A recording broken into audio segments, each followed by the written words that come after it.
Okay, where did we leave off this morning? We left off with a question: what is the implication of these things as we near Raphia? Yes, and that's what we want to unpack.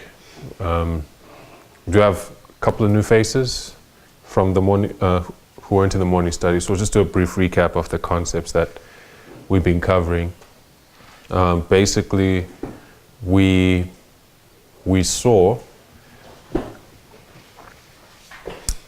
that when we apply the principle of progression to our line, we saw that it has implications for how we understand the message and the methodology that were unsealed at the time of the end. The implication for the message is that when we look at the present developments within the message, the identification of definite time for Raphia, the identification of Raphia and Panium as preceding the Sunday law, what we're saying is going to take place at Raphia and Panium.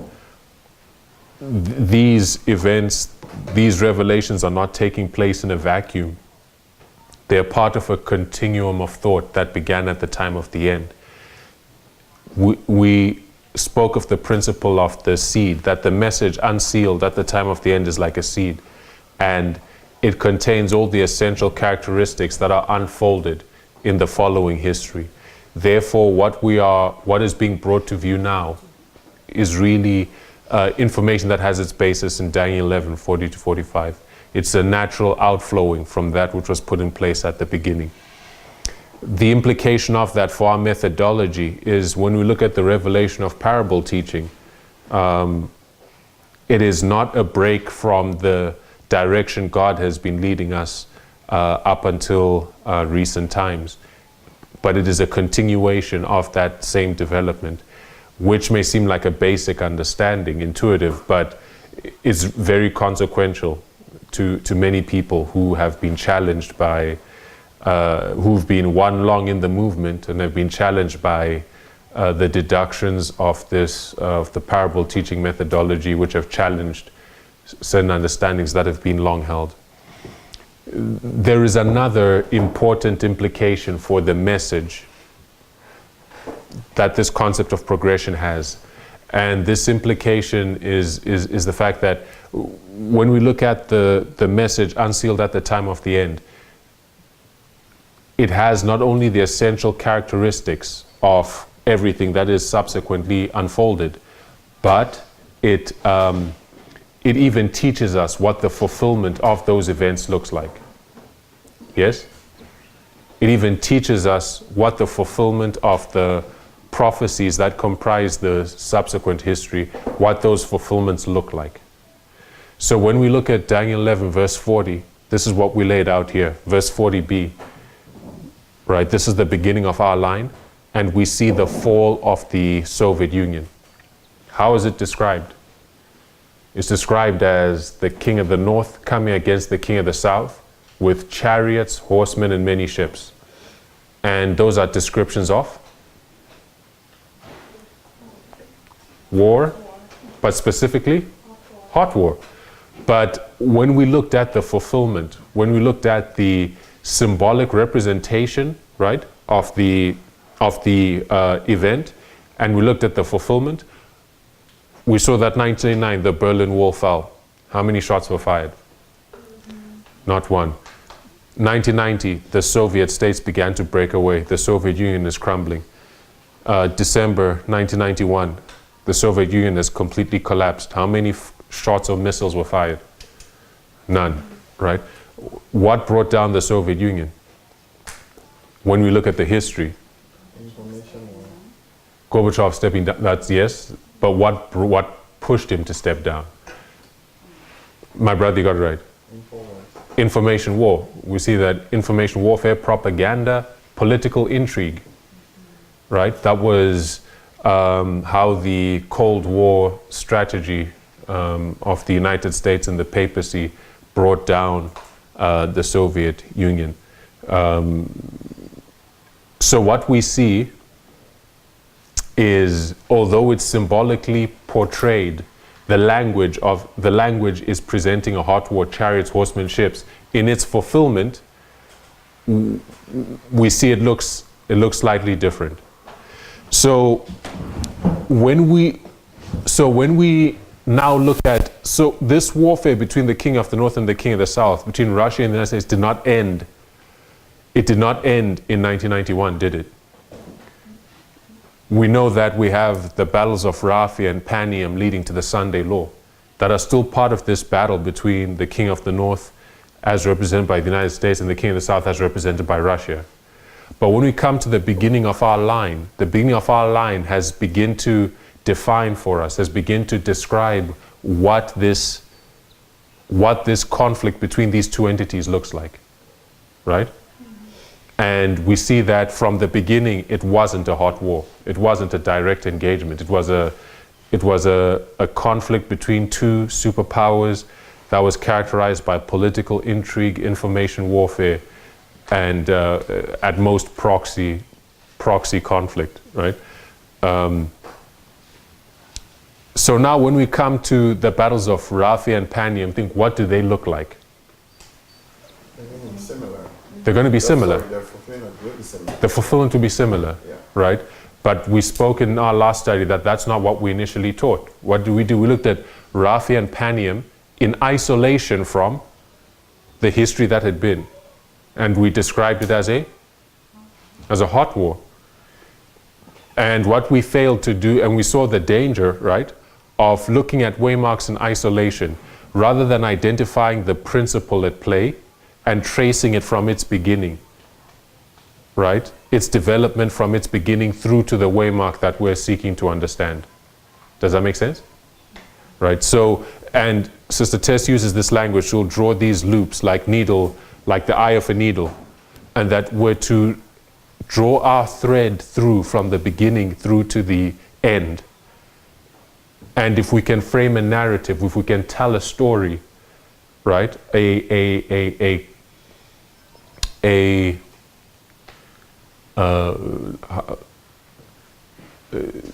what's the word? If we tell a comprehensible story, right, about what we're saying is going to happen at a given waymark, tell a story that's based on, that traces the development of of what we're saying is going to happen from its beginning through to its end, we can be more sure that we are reading the history correctly, that we are making correct applications in terms of what we're saying is going to happen in our time. That's where we left off. And we wanted to... My laptop keeps turning off. We wanted to think about what are the implications of this for us now as we approach the Battle of Raphia. But before we do that, I wanted us to go through an example, Daniel 11, 5 to 16. Because where do we get these battles of Raphia and Panium?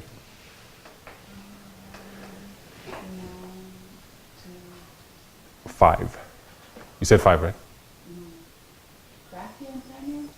Well, the line that we get it from, the complete line is 5 to 16. Yes, yeah, I think you're correct on the battles themselves. So So a question. yes, On the diagram on the board, where you have 1990. yes. And Soviet, and what's under that point? Soviet. Soviet republics Okay. is when they start, breaking away, start falling like dominoes.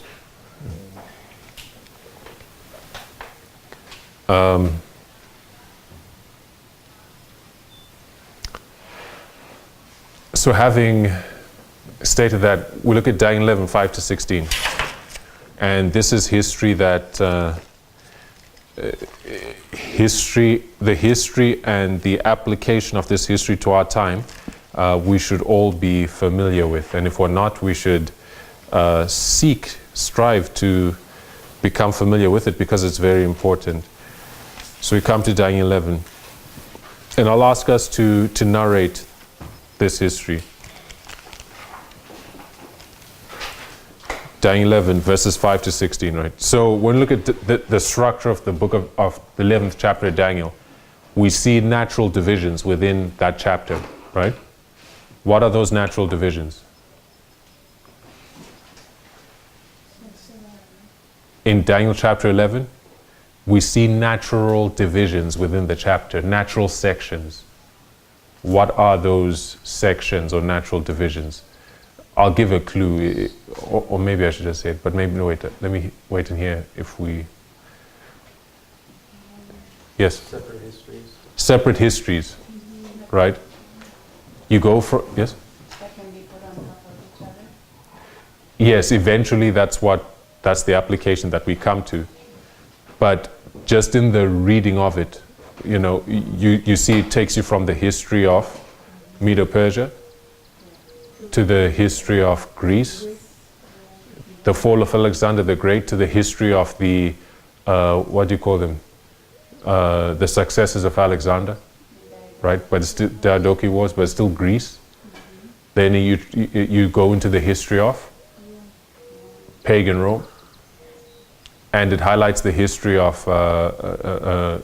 Caesars that played particular rulers of Rome that played a prominent role in the salvation history of God's people.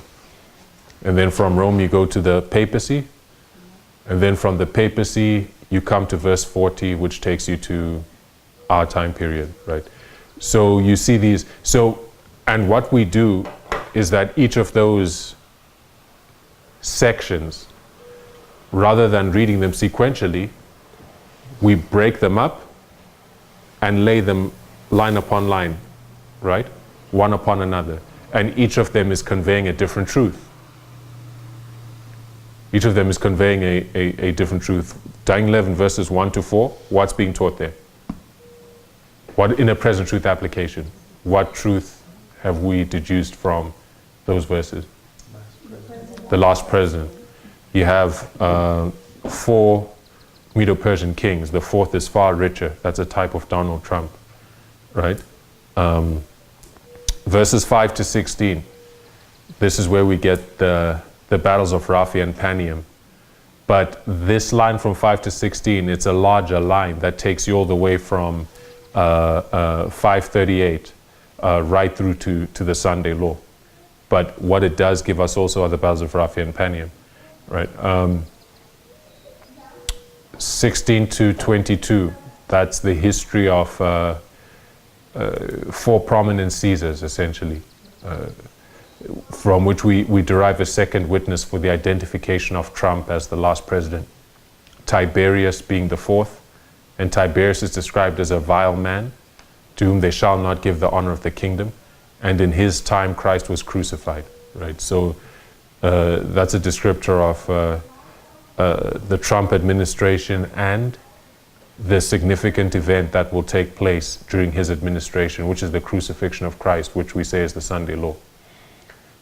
When we look at verses 23 to 29, that's another line of truth, and 30 to 39 as well, right?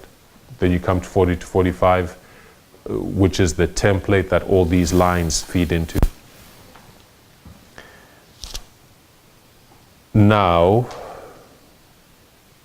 we come to 5 to 16, and we're still dealing with this point of progression and developing a narrative and viewing waymarks as part of a narrative that is being communicated within a given line, rather than viewing them in isolation.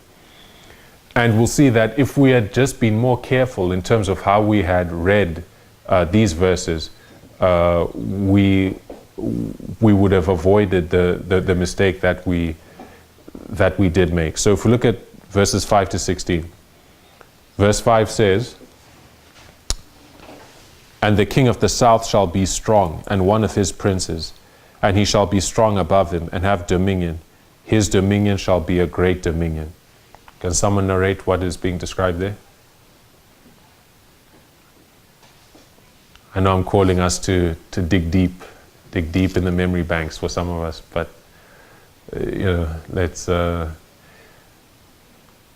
let's engage in the exercise. What is being described here? Yes. Seleucus was one of Ptolemy's you could call him a general or top man, and when the kingdom split and they ended up on top, Seleucus was king of the north and had a greater dominion than Ptolemy.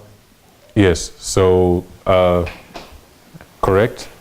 Seleucus was one of Ptolemy's generals for a time, but he ended up taking control over the northern regions of the Greek Empire, and he became the king of the north, and Ptolemy continued as the king of the south. But what is being described here when it says, "And the king of the south shall be strong, and one of his princes, and he, which is one of the princes, shall be strong above him, and have dominion, his dominion shall be a great dominion." So it describes a period of dominion that was held by Seleucus, right, as the king of the north. And so now when we make application, we're identifying a period of great dominion that's held by the king of the north after his rise. What is the parallel that we've made? What is the application that we've made? The king of the north rises and then enjoys a period of great dominion.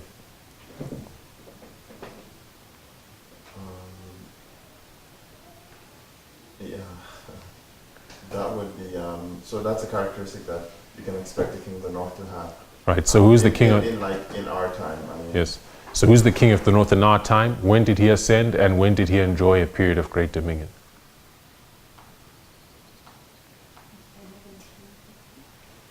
And what? No. In the north. No. I gave a clue when I gave the I said 5 to 16 is, although it gives us Raphia and Panium between 9/11 and the Sunday law, it's a broader line that carries us all the way from 538 through to the Sunday law. So who is the king of the north? The papacy. When did he ascend? 538, he's in power. He's ascending in the 30 years before, 508 to 538. And then he enjoys a period of great dominion, 1260, right? And then, beg your pardon? And which, that's verse 5. Yes. So, and we have addressed the king of the north, not the king of the south. It's verse 5 is identifying the rise of the king of the north. Right? It says, "And the king of the south shall be strong." So the king of the south, you know, he's identified as being in power. But then one of his princes rises, and his prince shall be strong above him and have great dominion. Right? So when you look at the history, Ptolemy was the king of the south. One of his generals, Seleucus, rises, right? And in his taking of the territories that were held by the former, the former Diadochi, the former successor of Alexander, he came to control a larger territory than Ptolemy. So he became more powerful, and he had great dominion. So this is a type for the end of the world, what we're identifying as the rise of the papacy and his period of great dominion.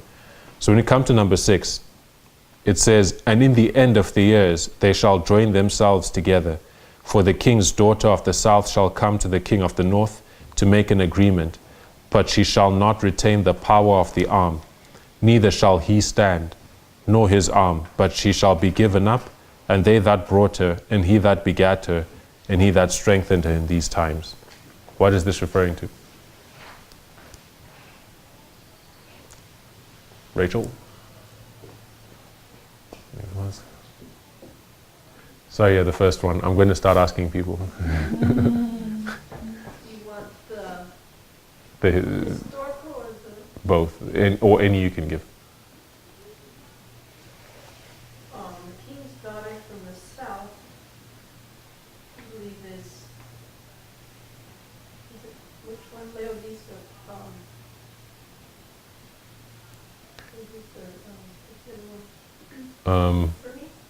Bernice. I get them confused which is which.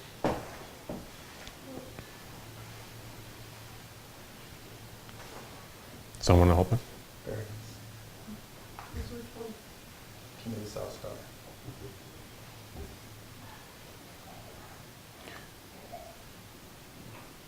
Bernice comes to the king of the north. And, Laodice from there. Mm-hmm. But this doesn't work out because he puts away Berenice and takes back Laodice, Mm-hmm. and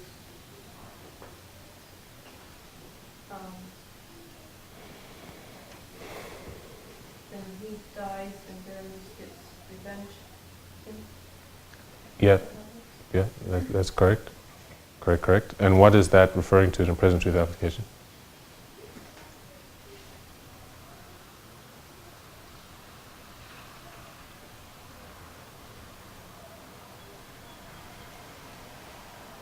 Because it would be sequential, right? It would be after, if we have the 1260 in verse 5. You're approaching the end of the 1260. I don't know, but maybe once the kings of Europe trying to intermarry, and I don't know if that has Is anything right. to do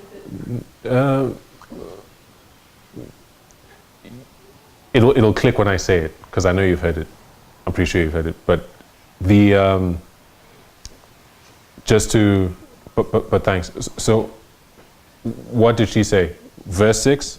It says, "In the end of the years, they shall join themselves together, for the king's daughter of the south shall come to the king of the north to make an agreement, but she shall not retain the power of the arm, neither shall he stand nor his arm. But she shall be given, and they that brought her, and he that begat her, and he that strengthened her in these times." This is turning into, it looks like it's going to be a study of 5 to 6, and that's not what I wanted to do. I just wanted to breeze through it, make a point, and then move on. Huh? Well, I need a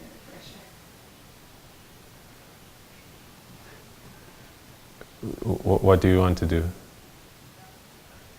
Give the students input. I know some of us would just say, just make your point and leave it.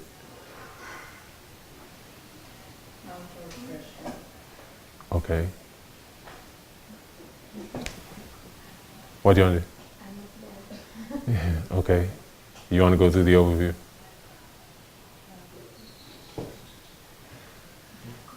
I have a sense that here is like, move on. No, I don't. Question on what? I don't mind going into it. It'd be good to see if anybody else knows it. Okay. Okay, well, we didn't intend to come here, but we're here, so, and if people want to do it, let's do it then. So we're just doing an overview of, I guess, 5 to 16, the verses that give us Rapha and Panium. Okay, so verse 6 is saying that at the end of the years, at the end of what years? Yes, in its original application. In verse 5, the king of the north has dominion. So now towards the end of his period of dominion, that's when the developments in verse 6 take place. And what happened was the Ptolemy Philadelphus? Ptolemy Philadelphus and the, I forget which king it was specifically, but anyway, the king of the north in the Seleucid kingdom and the king of the south in the Ptolemaic kingdom, they enter into a treaty, a peace treaty, because there had been war between them for many years. And in this peace treaty, the Ptolemy, the king of the south, he gave his daughter, Berenice, to the king of the north, the king of the Seleucid Empire. And it says in the verse, at the end of the years, we're reading towards the end of the years of the king of the north's dominion, they shall join themselves together. This is the pact or treaty. For the king's daughter of the south shall come to the king of the north to make an agreement, but she shall not retain the power of the arm, neither shall he stand, nor his arm, but she shall be given up. Right, so they enter into this treaty, but it points to the fact that she shall not stand, she shall not remain in that estate, in power, in in the Seleucid kingdom. What happened? In order to enter into that treaty,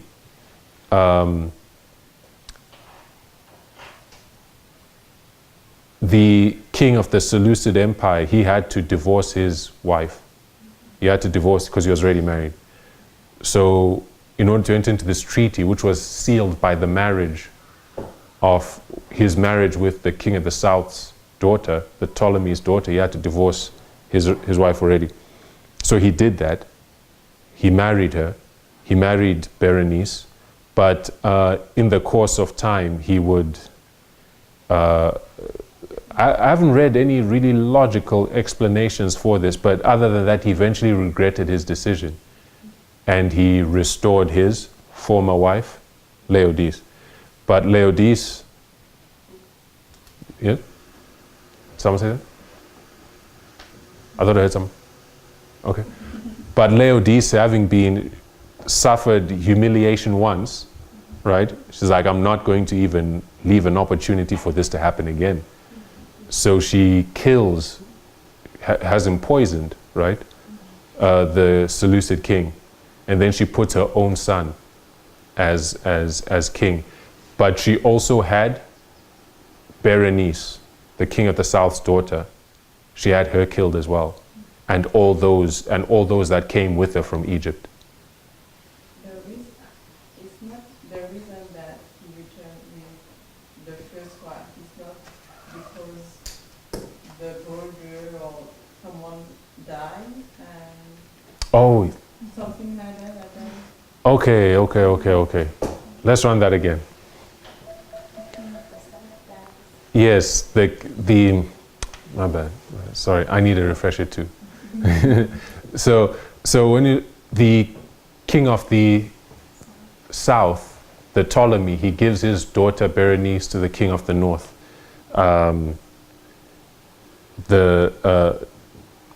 Should I use the actual names, or should I use just king of the north, king of the south, to keep it simple, so you can just get the Hey. It's Philadelphia, so look at that. Yeah. All right. So, the king of the south, Ptolemy Philadelphus, he gives his daughter Berenice to the king of the north, right? The king of the Seleucid Empire, who was Antiochus Theos, was the king of the Seleucid Empire. Antiochus divorces his first wife, Laodice. And in the course of time, Ptolemy Philadelphus dies.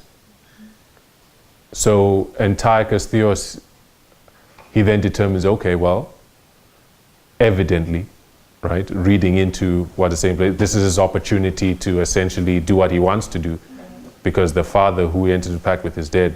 So he restores his first wife. His first wife has him killed. And then she puts her own son. And then, so that there are no challenges, Laodice also has Berenice and all that came with her from Egypt killed. So the treaty was broken by the king of the north, right? So when we look at the antitypical fulfillment, what are we saying is happening there? Towards the end of the period of the papacy's dominion, we see a treaty being entered into between the king of the north and the king of the south, between Rome and France. And this treaty was the Treaty of Tolentino, entered into in 1979. 1976, was it? When was the Treaty of Tolentino? 1797. Was it 1796? I thought it was 97, but I could be wrong. Okay. When was the Treaty of Tolentino? Someone can I quickly Google? Treaty of Tolentino. 1797. 1797, right. So it was a peace treaty. February 19. It was a peace treaty between the Papal States and France. But this treaty was broken when Mathurin Leonard Dufault, when a French general was murdered in Italy, He was the French ambassador to Italy, and he was said to marry Napoleon's brother's sister, Napoleon's brother's sister, basically. So in the Seleucid history, you have a treaty being broken. Here you have a treaty being broken by the king of the north. Both times a treaty is broken by the king of the north towards the end of the period of the king of the north supremacy. So when we come to verses 7 and 8, would someone like to read verses 7 and 8 of Daniel 11? That out of the branch of her roots shall one stand up in his estate, which shall come with an army, and shall enter into the fortress of the king of the north, and shall deal against them, and shall prevail. And shall also carry captives into Egypt their gods, with their princes, and with their precious vessels of silver and of gold. And he shall continue more years than the king of the north. What is being described there?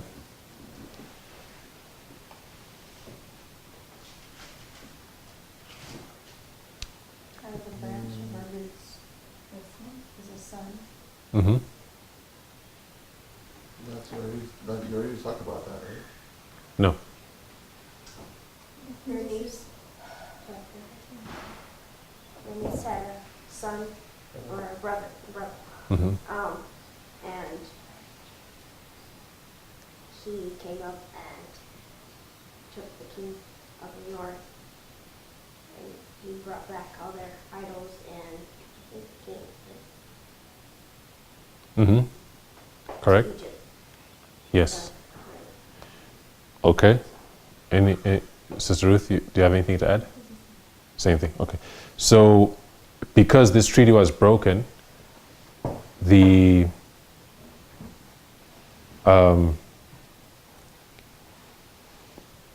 son of Ptolemy Philadelphus, what was his name?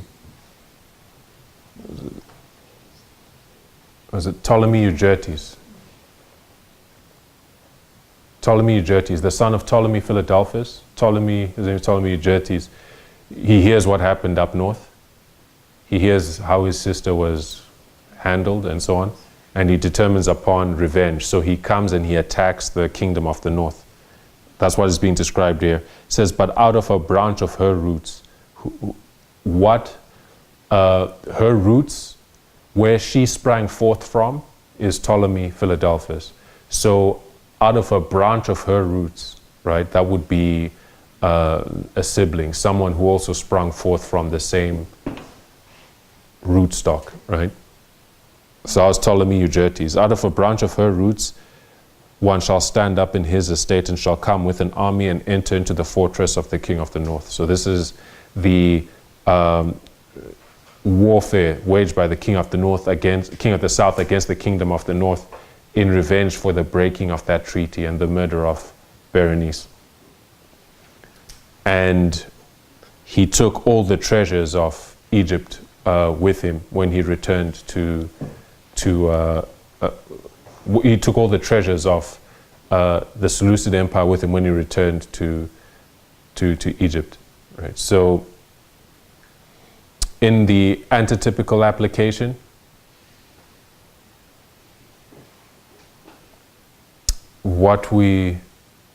didn't I just describe that? Not all of it. What did I leave out? Didn't talk about the artwork being taken back or the Pope in exile. Do you want to break that down? So in more recent to our time, 1798, the Pope that broke the treaty and killed the ambassador to the King of the South.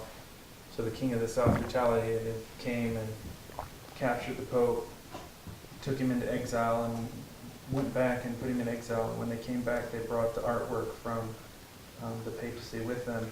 Not all of it, but a lot of it.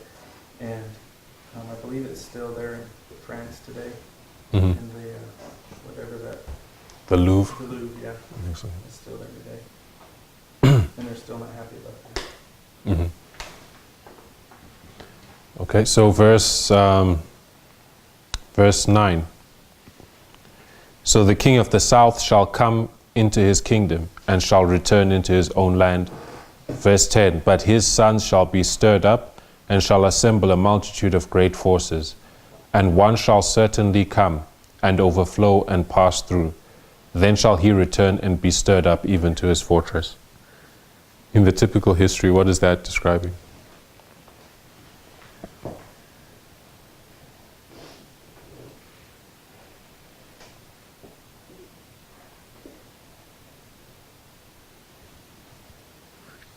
Verses 9 and 10.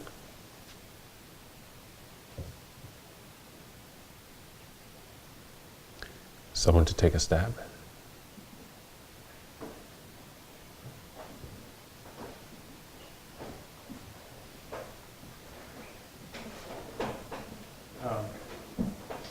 King of the north had two sons. Seleucus had two sons, I believe. And after the king of the south did what he did and went back home, they mustered an army, but I think it was just one of the sons. I don't think it was both of the sons.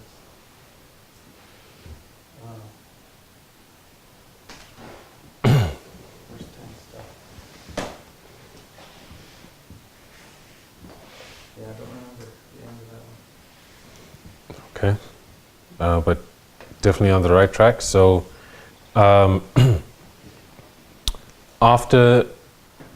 after the Seleucid Empire was defeated by Ptolemy Euergetes, the sons of Laodice, who had been killed by Ptolemy Euergetes, right? The sons of Laodice, Seleucus Callinicus and Seleucus Soranus and Antiochus, right? They determined to pursue a campaign of revenge against Ptolemy Euergetes. That's what is being described particularly in verse 10. Verse 9 is a bit complex, we'll just leave it. But that's what is being described in verse 10. But the king of the north's sons shall be stirred up and shall assemble a multitude of great forces. And one shall certainly come and overflow and pass through.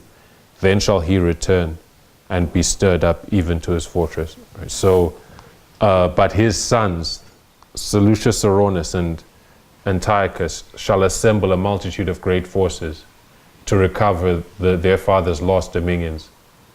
But the elder son, Seleucus Soranus, who initially led in this campaign, he wasn't a very competent leader, and he wasn't able to pay his troops.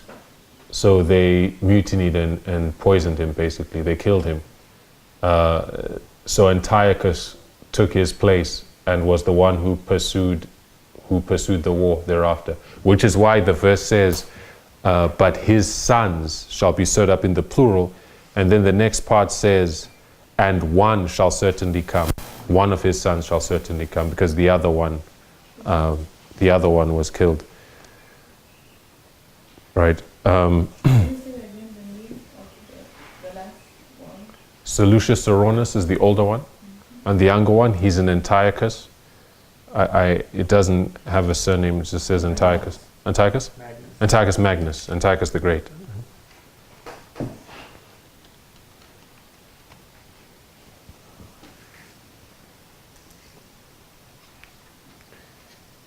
And he came and overflowed and passed through and regained the lands that had been lost to Ptolemy Euergetes. What is the antitype of that?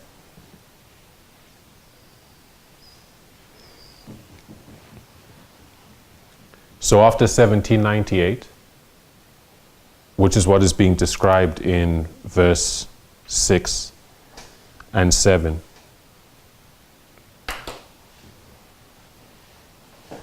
Right, after 1798, is there a time period when we see the king of the north getting himself together and fighting against the king of the south and taking territory from him?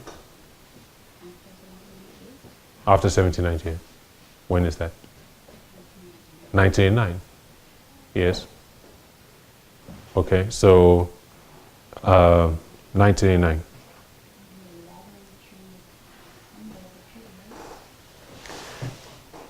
No, that's Lateran Treaty is 1929.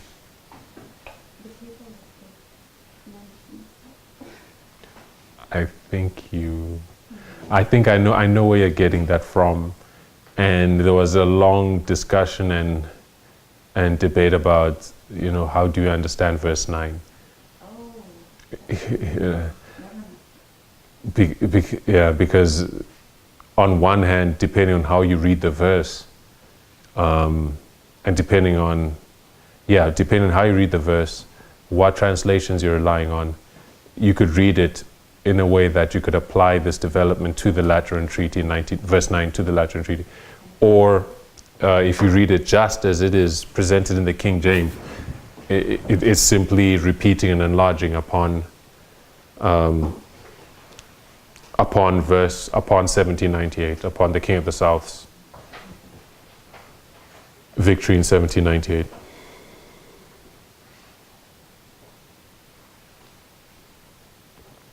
So that's 1989, when you look at the essential characteristics of what we've described. The King of the South gets himself together and then returns to prosecute a war against the King of the North in revenge for what happened in 1798, and he takes territory from the King of the South. Right, so when we come to verse 11,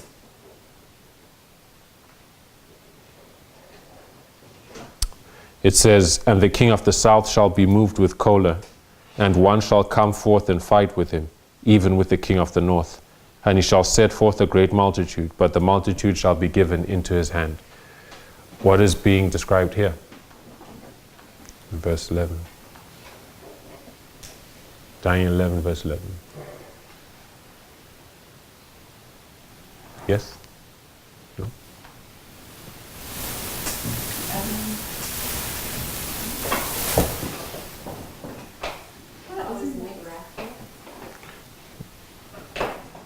Hold that, yes? Probably, it just, it always makes me think of the goat and the ram when I read the first line of that verse.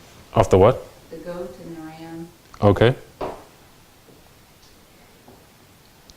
Oh, the language, chola, moved, yeah, okay.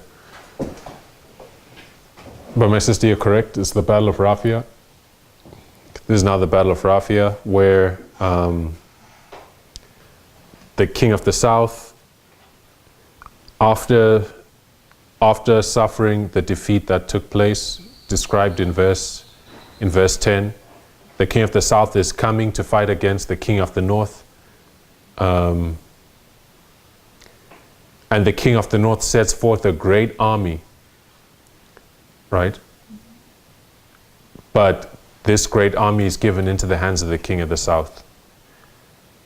So Raphia, the king of the north, the Seleucid kingdom, they came with a much larger army against who was the Egyptian king at the time? Ptolemy Philopator. And he, although Antiochus, is it Antiochus now? Yes, although Antiochus Magnus came with a much larger army, the king of the south, Ptolemy Philopator, won a shock victory against him. So when we look at the antitype, we say now the Battle of Raphia, this is where in a conflict that looks like the United States should have the upper hand, Russia will achieve a shock victory. That is what is being described. And we locate this development at the waymark of midnight when we look at some of the symbolic characteristics that we see associated. 11 verse 11, right? You have the doubling. That's a symbol that we usually we commonly see in connection with the waymark of midnight. Not just that, but just the structure of the line. the events that preceded. You know, whatever Rafa is, it's coming after 1989. And the events that follow it, you know, that help you to locate where it is, right? Because when you come to verse 16 and it's describing the Sunday law, well, you know that Raphia is definitely something happening between 1989 and the Sunday law. But when you look at it in relation to the Battle of Panium, you start to develop a better sense of where it's located within the structure of our line. So, verse 12, it says, "And when he, the king of the south, hath taken away the multitude, his heart shall be lifted up, and he shall cast down many 10,000s, but he shall not be strengthened by it."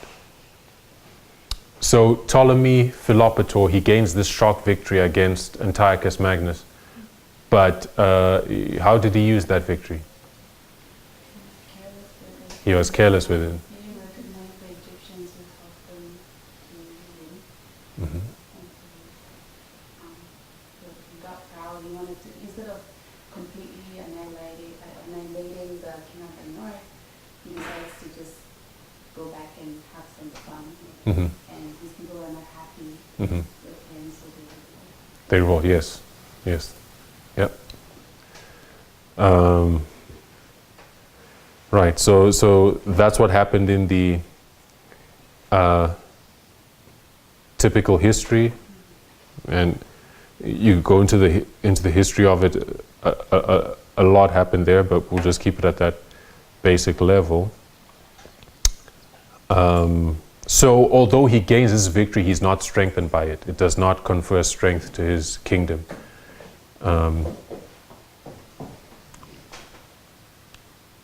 You know, there's the expression. It's a Pyrrhic victory. You know, Pyrrhic. It's a Pyrrhic victory. You know, victory whereby you won, but it does not. It does not. The amount of damage that you suffer in the course of gaining that victory, the cost that you expend in order to gain it, it's almost like losing, you know.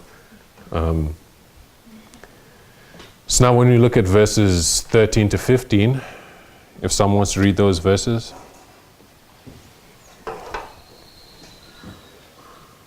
Verses 13 to 15. For the king of the north shall return, and shall set forth a multitude greater than the former, and shall certainly come after certain years with a great army and with much riches. And in those times there shall many stand up against the king of the south.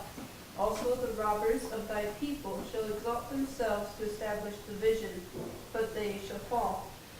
So the king of the north shall come and cast them out, and take the most spent cities, and the arms of the south shall not withstand, neither his chosen people, neither shall there be any strength to withstand. Okay, what's being described there? Let's dig deep in those memory banks. What is?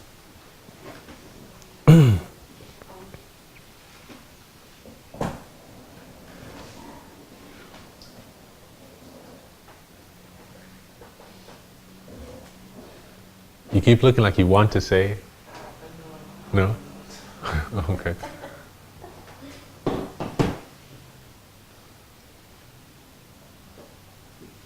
the king of the north comes back.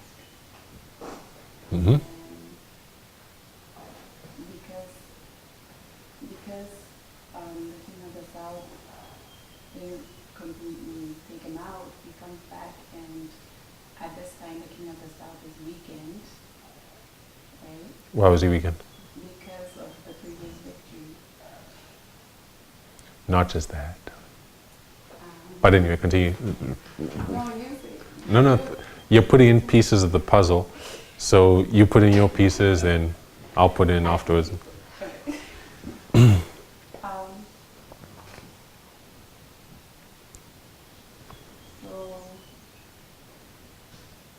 is it at this time that there's a little child?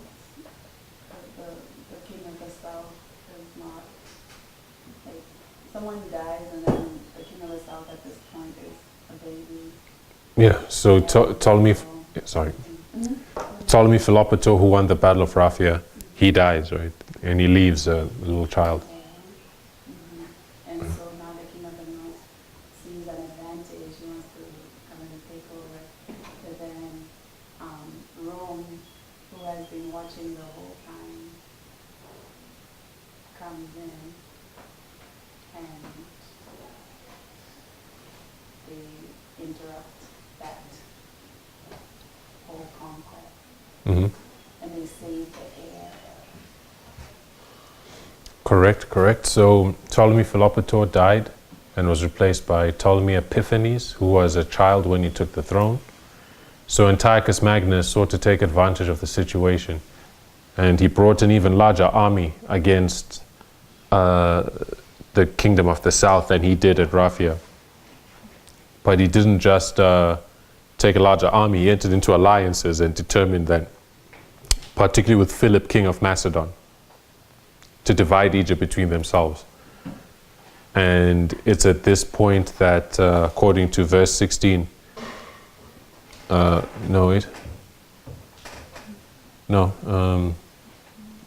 yes, verse 14, the robbers of thy people. This is when Rome enters the stage of world politics to intervene in the defense of the young Ptolemy.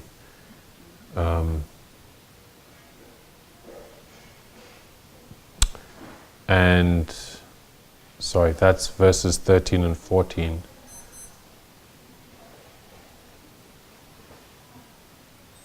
So there's actually a robust discussion taking place within the movement at this time regarding what does it mean that Rome enters to establish the vision at this time. Who is the Rome entering in verse 14? Who is the Rome entering in verse 14? Huh? In the antitype. Because in the type, yes, in the typical history it's pagan Rome. But now we're saying this is post-Battle of Raphia. This is post-midnight. It's not yet Panium. Panium is verse 15. But verse 14 is describing that it's in this time period that Rome enters the stage to establish the vision. So who is the Rome that is being described there? Right.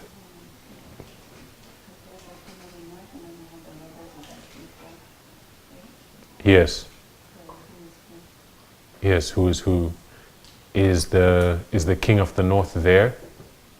Is it the papacy? Are we saying that this is when the papacy is entering the stage of world, is coming to the front, or as some have applied it, that after Raphia the Pope begins to take center stage, begins to take a more prominent role in the geopolitical landscape, as a peace broker, as a mediator and a peace broker in this conflict that would be taking place. Some people have read it that way, but now there's the question of, okay, well, the papacy is, when you look at this line, the papacy is already accounted for, is he not? The papacy is already the king of the north, and has been from, so how are we saying within the same line?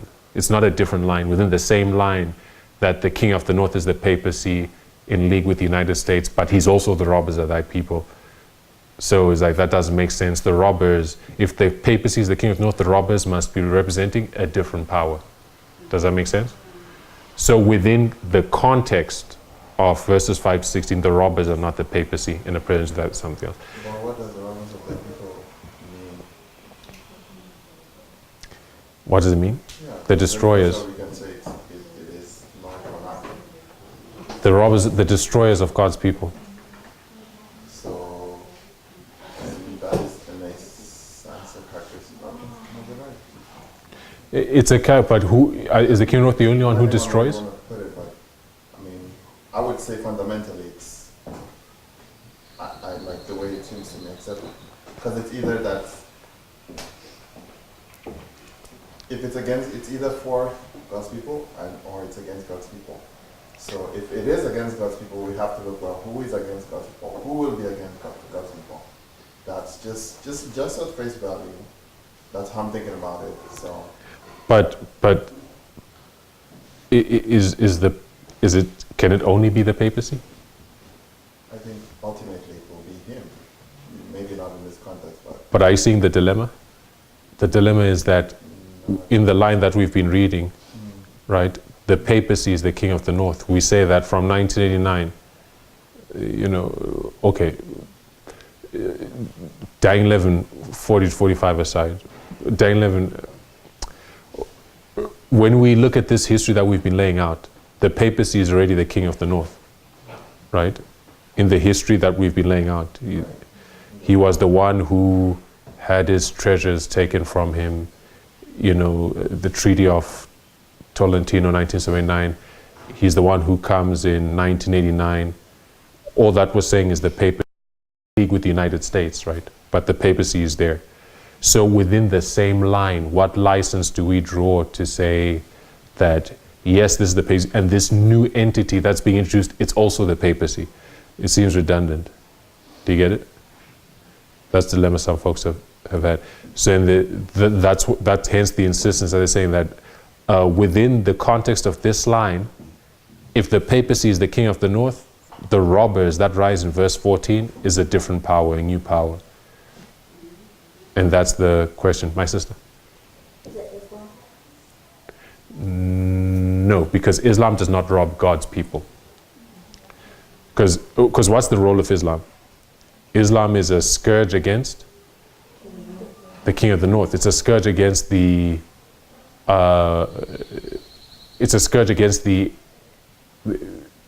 armies of Rome. It's a scourge against the persecutors of God's people.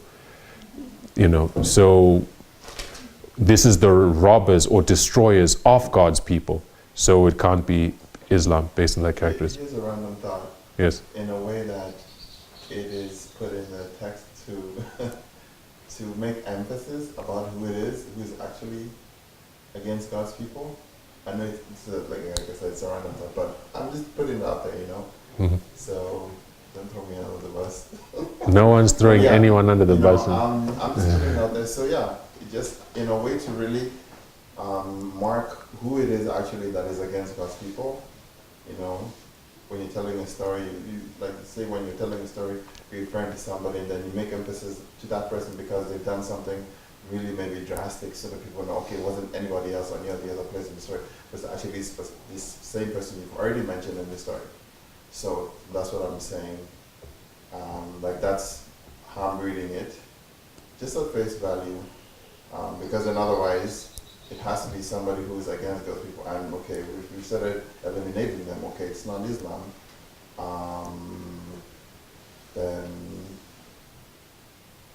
just by process of elimination, it's not Islam, and if it's not King of the South, that's how I'm saying it right now. I'm open to correction. But is the papacy I'm the just- only power that opposes God's people? Because at the end of the world, there's like a threefold union, right? Yeah, but that's why It's not the only one. That's why I said ultimately, because the papacy is I don't want to say is our ultimate enemy or God's ultimate enemy, but I think he's the one who impresses on the Lord, all that stuff. So it's like at the end of the day, it's the papacy and then God's people or whoever is. Like there's nobody in between. So that's how I'm saying it now. But we know it's not just the papacy, though.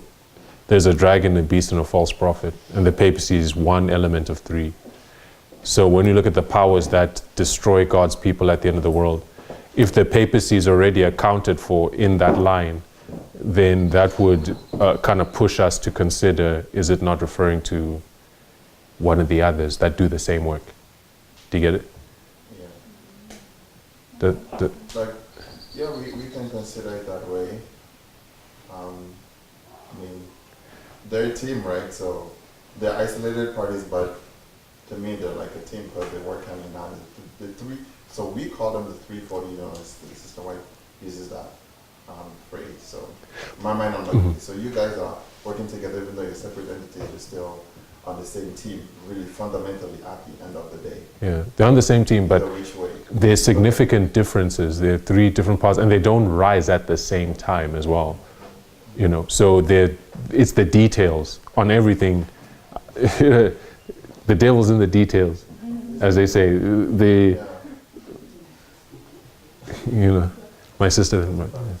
I was No, it's fine. actually thinking along the same lines as what the idea of what has been said.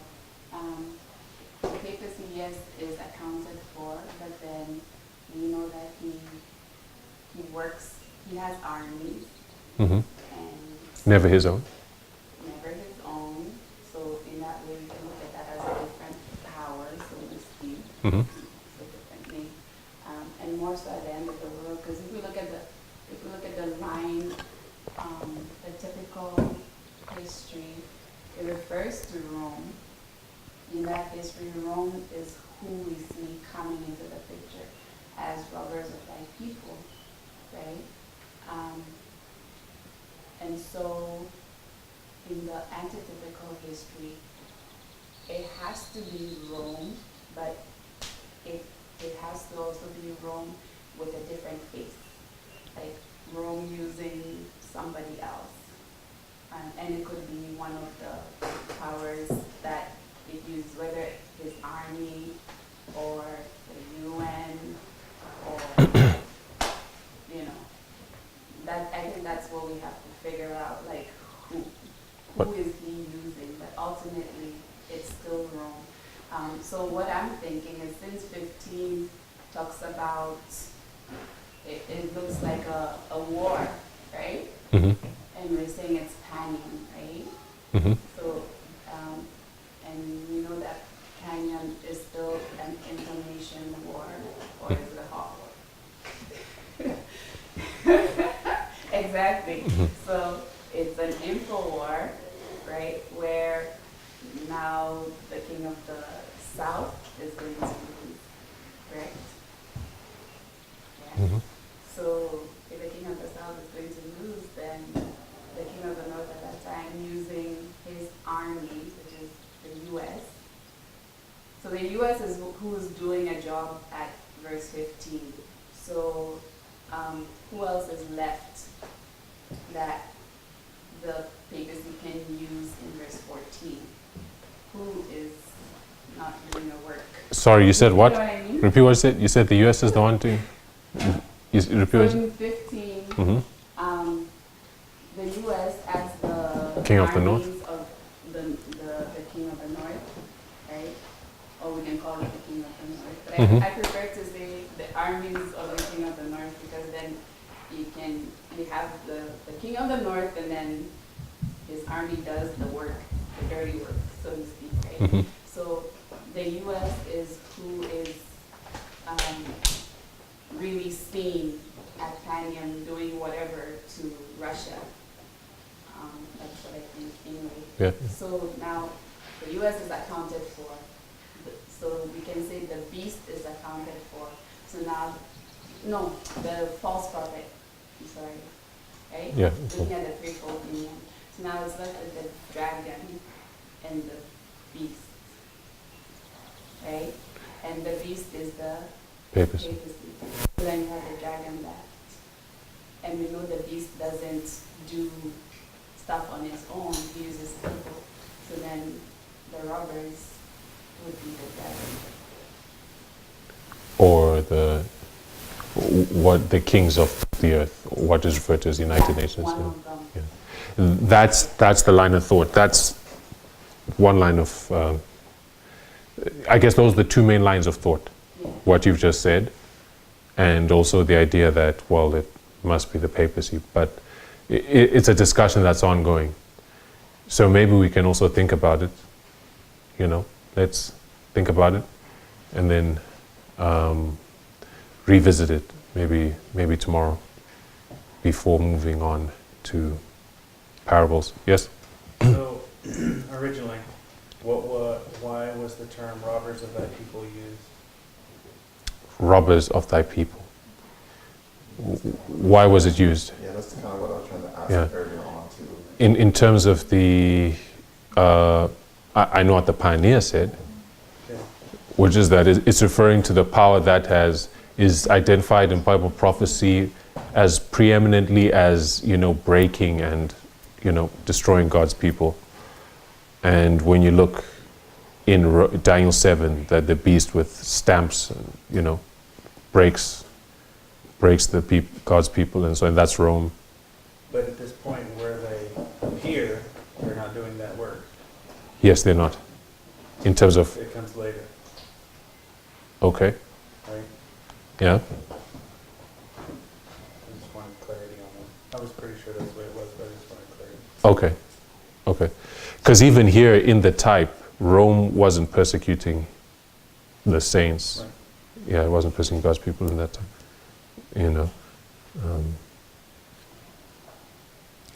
Okay, so we've discussed that dilemma. Let's think about that because, on these questions, we need to come to a position. You need to be able to have a position and explain why you have that position and not just say, well, Sounds good. we think this or think that, or this is what I said. This is under discussion right now, so we'll just move on to no. Let's think about it. Let's frame a position and let's identify why we hold that position and frame sound reasons for that position that we hold. It would be great if we could make headway on that while we're here. But for the time being, we'll just move on. If you read verse 15. Someone, yes? I had a question. It's talking about the young king. You said the king of the south was it died after Raphia, and the child takes his place. His son is a child, 4 or 5. Yes. What does that look like in present history? In the antitype? Mm-hmm. I guess that's the question. When will, yes, go ahead. Well, it's a when it talks in history about it, it shows that the kingdom is weakened, right? It was strong when the father was there. The father died because the father won Raphia. The father dies. Now the kingdom is weakened, and we know that for whatever reason, Russia's going to be weakened, and that's what allows it to be overthrown in the end. Okay. To add to that, I would say within the context of this line, what are we identifying? I guess is the question. Are we identifying the specific kings in our application, or we're identifying the fact that they're the king of the north or the king of the south? Just in general.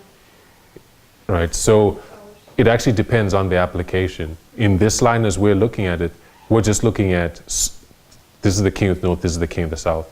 As we identify the history, we're saying this person was the king of the north and this person was the king of the south. But we're not identifying that this king of this particular individual is of particular significance, right? It's just that he's the king of the north, and the king of the north does this, right? And although he dies and someone succeeds him, that person is still the king of the north. So in our application, there's no break. Although there's particular kings die and are replaced, they're all the king of the north, and that's the level at which we're making application, right? We're not seeing any breaks on account of the life or death of the specific kings. Simply the fact that they were the leaders of the northern kingdom, who are the two great entities within this line we're looking at. There's the king of the north and the king of the south. And the kings change over a bunch of times throughout the history of the entire line that we're looking at. Now, some lines, some applications, you're looking at the specific kings, right? So it's about understanding the history that you're looking at, and when you're making application, understanding what you are looking for. What you're looking at really. What information is? What is that line teaching? Right. That's something that you have to identify, and it's not uniform. You have to look at the application. It's like Brother Parminder said, the parable teaching methodology, it's part art and it's part science. It's part what? Part art and it's part science. Science, there's formula, right? There's specific rules. There's, if anyone did physics or chemistry and so on, there's a formula for calculating momentum. You know what I mean? There's formula, and if you just learn the formula and apply it, you're going to reach the right answer. But it's part art as well. And in art, you just know how to do it. You know what I mean? Just by practice, you get a feel, right? By practice and by familiarity with concepts, by familiarity with the word, by practice really, you just get a feel for what works and what doesn't, right? Which is why practice is key, right?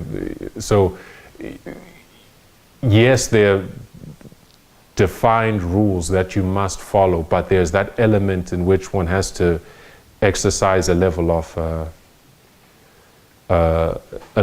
judgment, and God gives us wisdom as we become familiar with concepts and trying to apply concepts and how things fit and when things don't fit.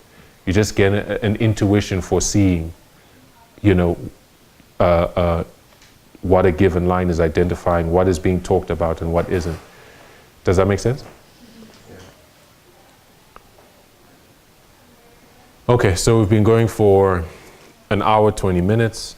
Now, what I've determined I'm going to do is with notes. I'm thinking for most of the classes, I'll print out the notes afterwards, right? Because a lot of the time, when you give notes before, and my notes tend to be detailed.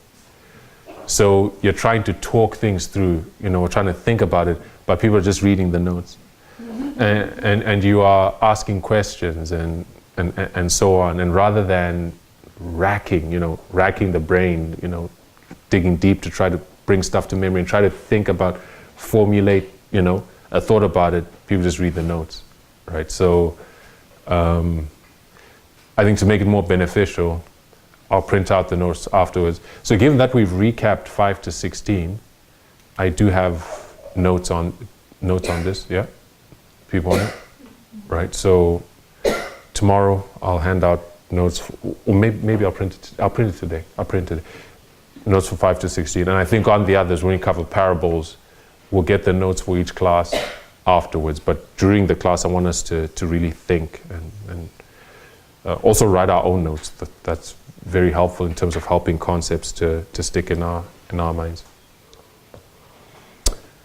Okay, so let's pause here. We'll finish this off next time. We'll tie it back into this. Then we'll move on to the next section that we want to consider. Remember where we're going. Where we're going is identifying this concept of progression and allowing the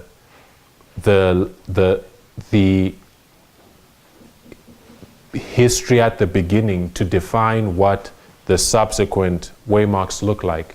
It has implications for what the Battle of Raphia looks like, right?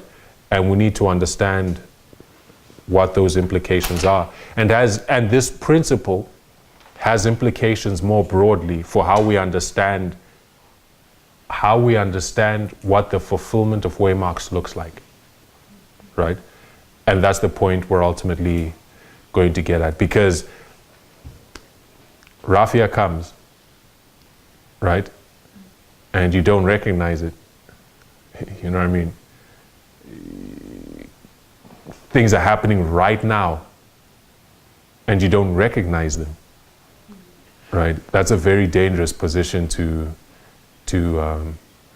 be in. We need to recognize what is happening, and our ability to do so depends on how we understand what was put in place at the beginning. That's where I'm hoping to get. Let's close the word of prayer.